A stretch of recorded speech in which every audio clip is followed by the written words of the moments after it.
দুয়ারে রেশন দেওয়া হচ্ছে না, এই অভিযোগ তুলে রেশন ডিলারের স্বামীকে ধরে বিক্ষোভ। ঘটনাটি ঘটেছে মুর্শিদাবাদের বহরমপুর থানার গজধরপাড়া এলাকায়। গ্রামবাসীদের একাংশের অভিযোগ, প্রায় 6 মাস ধরে ওই রেশন ডিলার দুয়ারে রেশন দিচ্ছেন না। দূর দূরান্ত থেকে গ্রাহকদের রেশন নিতে আসতে হচ্ছে, আর তাতে গ্রামবাসীরা ক্ষিপ্ত হয়ে রেশন ডিলারের স্বামী জাকির শেখকে ঘিরে ধরে বিক্ষোভ দেখান।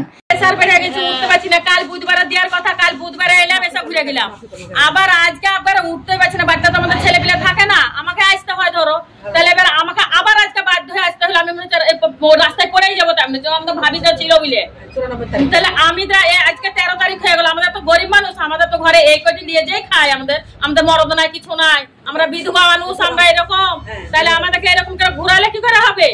আর প্রতি মাসে আসবো, প্রতি মাসে 1 কেজি চাল কম, কেন আমাদের চাল কম নিব? 1 কেজি বেশি করে দেয় না কোনোদিন। রেশন ডিলারের স্বামী জাকির শেখ বলেন, রোদ গরমের জন্য যাইনি, এবার দুয়ারে রেশন দিতে যাব। আমি বুঝে কাকুন্ডে যাব, কিন্তু আমার এই দেওয়ার পরে আমি ওই কাকুন্ডে যাব। এই রোদ গরমে আমরা যাইনি, বুঝতে বলছি আমি যাইনি। যা রোদের তাপমাত্রা, তাছাড়া কাকুন্ডের মেম্বারই কাকুন্ডের লোককে ঠেকাতে পারেনি, কাকুন্ডের মেম্বার সাথে কথা হলো। এই পরিস্থিতি পরে স্বাভাবিক হয়। বাংলা টুডে নাও।